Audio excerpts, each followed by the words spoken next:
I am Don Clifton. I've been farming for over 45 years. I actually started operating farm equipment when I was 12 years old.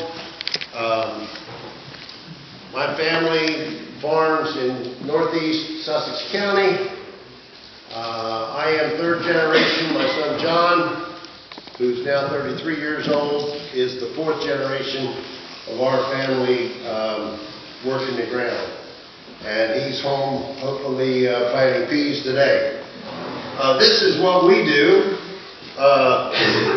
We concentrate on, Rick, that doesn't work either. So, our focus is on processing vegetables. We grow peas and lima beans. We have our own fleet of harvesters, and we also have a bean cleaning shed. We used to operate a vegetable canning facility near Milton, and that's part of my background. I was also State Executive Director of the Farm Service Agency a couple of times, and that's been a valuable experience. So I'm going to talk about building awareness and diligence around farm equipment. It looks pretty consistent that a little over 400 people are killed in farm accidents each year in the United States. Not being a statistic requires training, awareness, and diligence. The National Institute of Occupational Safety and Health Director, Linda Rosenstock, has stated, which we've already heard this morning, agriculture is one of the most dangerous occupations in the country, and working farm equipment can be extremely hazardous. You need to be aware of the hazards and know how to prevent them. This is going to be difficult for many of you to see, but the causes of fatalities are shown on these pie charts. These are tractor fatalities for reasons of extra riders, drivers falling off or being thrown, run-overs, rollovers, and then machinery-related fatalities with corn pickers, hay baling, solids handling, manure handling, and then miscellaneous.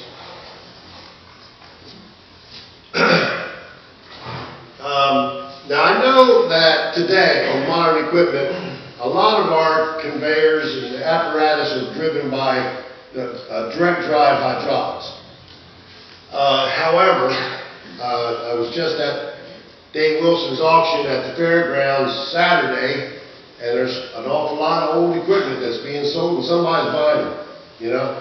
And they're still operating with things like spring tension slip clutches, and this is one half of a ratcheting slip clutch. And these are parts that I'm familiar with that were on some equipment that I operated years ago. This gentleman right here with the short brim hat is Clifton, my grandfather. In about 1976. And these machines back here are tractor drawn Scott Miners. Scott, S-C-O-T-T. And they were old equipment at that time, even. But it was before we had the self-propelled pea and lima bean harvesters. They came into being about 2 to 3 years after this. But in 76, these were probably 1960 or 62 models, you know, still very, you know, very operable. All you had to do is know how to do the mechanics and keep them going. So he's there inspecting lima beans. This is my family. The guy in the upper right, you probably can't recognize, but it is me. What happened to all this up here? Starting in about Started when I was about 22. Stressing for me? It started, no, it's stressing, my wife having kids.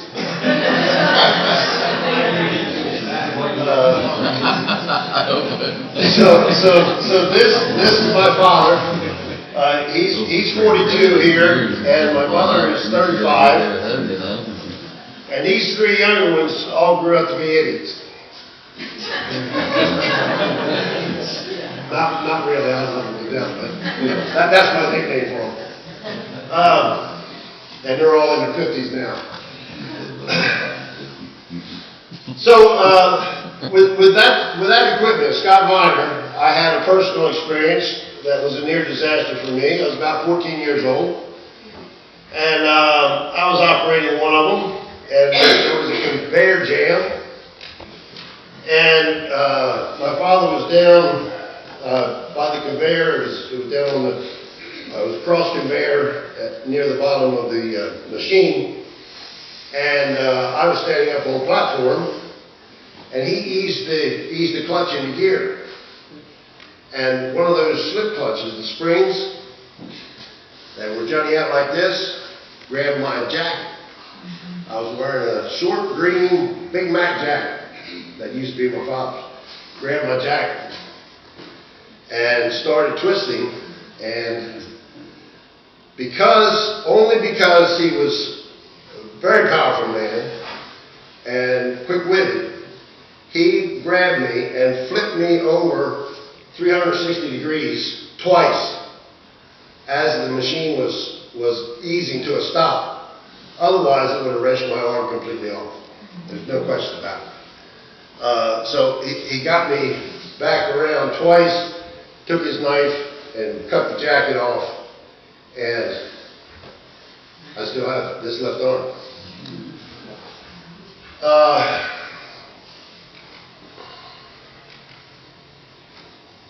So his quick thinking prevented a strategy, but my lack of awareness almost created a tragedy that time.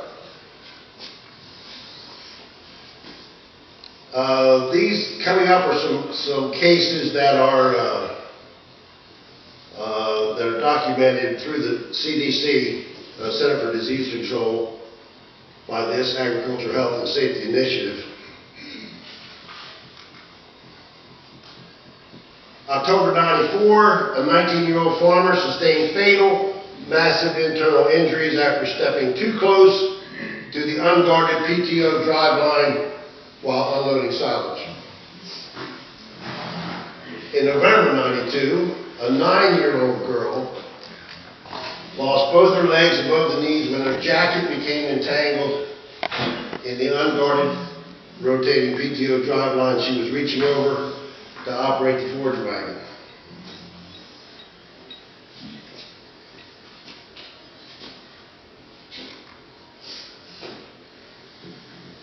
September '91, a 33-year-old farmer working between two drive lines was on a windy day. He suffered multiple fractures to his leg and lost his right foot when his shirt blew into an unguarded revolving PTO drive line.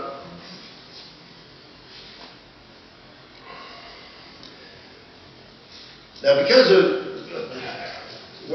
what has happened in my life and being aware of things like this, I have often, I call it training, some might call it scolding, whatever. I've had employees who come to work with their shoes untied, you know. And people can do what they want with their hair. I can be jealous or not, but you know, when you got hair down to here and you're working your equipment, that's a problem. That's a potential problem. Jackets open, shirt tails out, you know. So I've had to correct my employees from time to time and tell them that I'm doing that, not to piss them off. I'm doing it because I've seen things, and they need to be aware of what the power of this equipment can do. They need to respect the power of the equipment.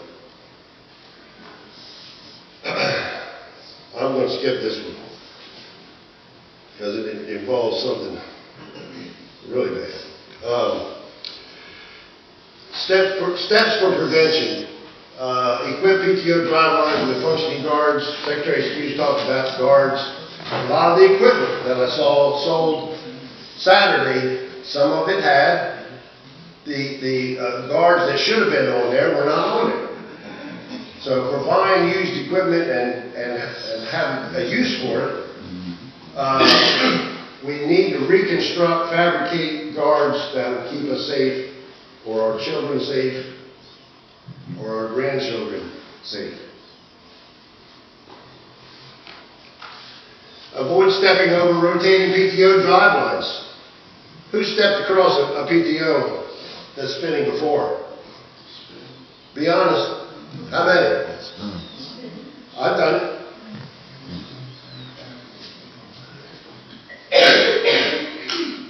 Shut off PTO drive lines whenever possible before dismounting tractors. Do not wear loose or bulky clothing around PTOs. Keep bystanders, especially children, away from PTO-driven equipment. You know, we see, the cutest pictures that we see coming off of farms are of kids.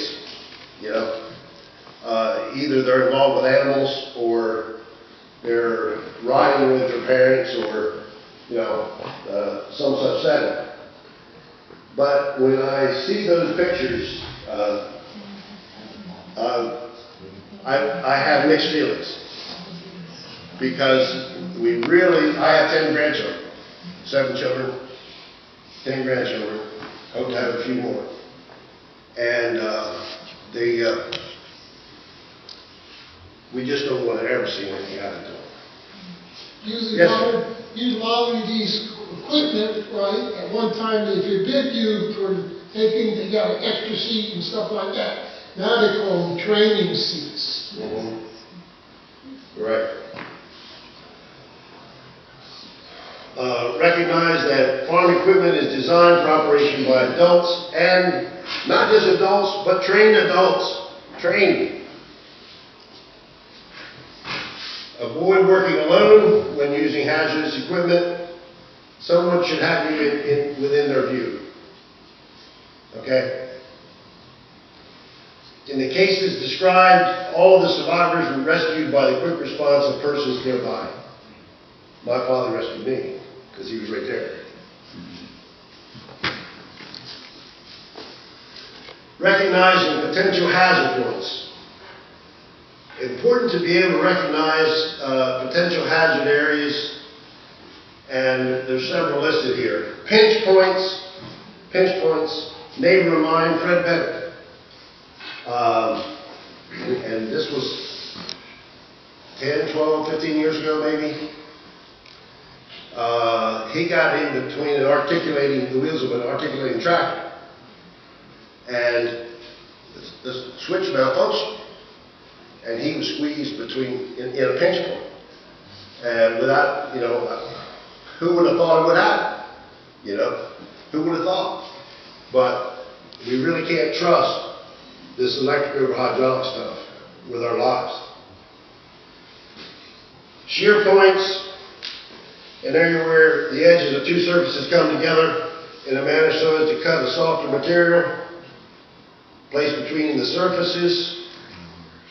Cutting points, machinery designed to cut, such as mowers and harvesters, of course, and the fact that they can pick up a pebble, throw that thing. How many folks have neighbors? I know none of you do. How many of you have neighbors who have taken the guard off of their mower deck? Shame on them, right? Crush points occur when two objects are joined, either both ends moving toward each other, or with one being stationary, fingers and hands often injured. When I was a kid first starting to operate the Scott Miners, we had several older farmers. Some of them had retired from farming, sold their small farms, and then they would work for us. And one of the gentlemen had a hook for a hand that he had cut off by a coordinator. And there were, I don't know how many. It seemed like all of them had fingers missing. You know, very few of them seem to have 5 fingers on each hand. Springs.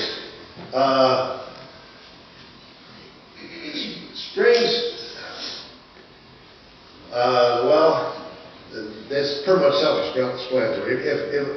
If a hook point on a spring breaks, okay, and you've got tension on that, where's it going? We don't know. We don't know where it's going. Rat points. Rat points is where, particularly if you get your hand or your clothing caught in a rat point, it can be the worst. This is my brother, David Brooks Clifton, on his 16th birthday. He had a brand new Olds 442. He had just got to the point that in the previous months when he could start beating me in a game of one-on-one basketball. I was about 6 foot tall, a little bit beefier than he was, although nothing like this, but he had gotten to be 6'3", 6'4", and it was about 1-1. He would beat me and I would beat him. And it was soon going to get to the point where I wasn't going to be able to beat him anymore.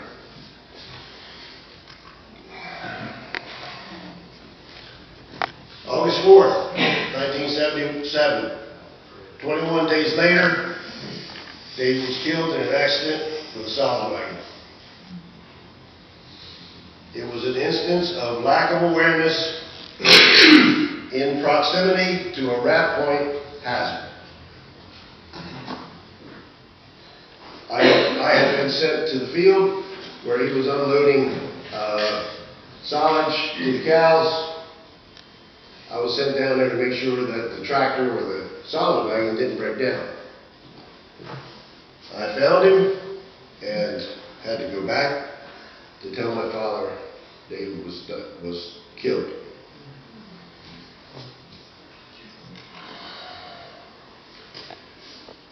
A more recent story of a teaching moment. A teenage relative of mine was working with a pea harvester, the newer self-propelled type, and his header got jammed and he was down in the throat of the header trying to clear the jam. The threshing part of the machine was still running.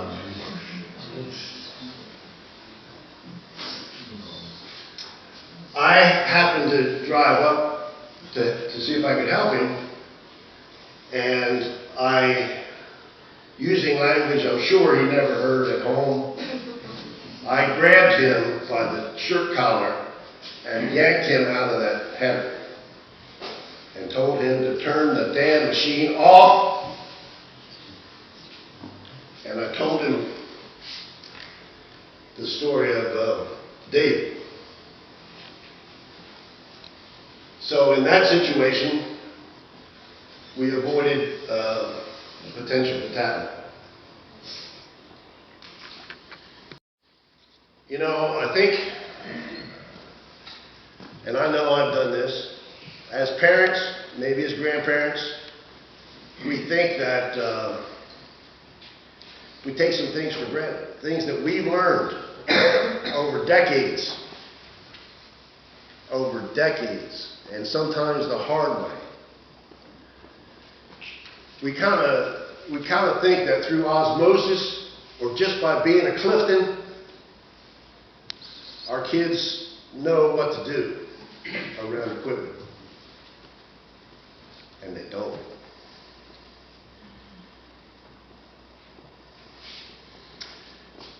Training, training, training. Repetition, repetition, repetition. And I know my kids, I still tell them, 50, they're 40 years old. I still tell them to be careful doing this, be careful doing that. And I know they get sick of hearing it, but I don't give a damn. I'm going to tell them. I'm going to tell them. Take safety seriously. If you watch any of the NCAA basketball or if you watch the news, you'll see the same ad 5 times in an hour. Am I right? Same burger ad, same chicken ad, whatever. So we need to approach safety training the same way the media advertisers approach the public. They assume that nobody gets the message the first time. They assume you don't get it the 100th time because they're still coming back with the same message. And what message could be more important than insisting on safety for our employees, our kids, and our grandchildren?